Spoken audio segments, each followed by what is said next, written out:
Okay, so for silver gold, we were talking about rhythm technique, specifically in rumba walks.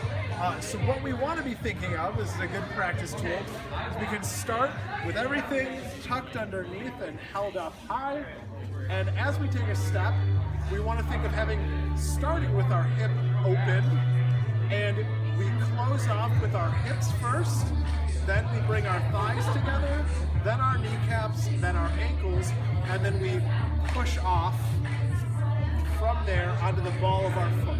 And then we can keep going through where we close off our hips, our thighs, our kneecaps, our ankles, and then push off. And we can keep doing that as we walk, whether that's in rumba or cha-cha. And you can also apply it in the swing. And we were also talking about maintaining pressure with the ground. So even though we're going to be forward and most of our weight is forward before we start, we're still applying pressure to the back ball of our foot.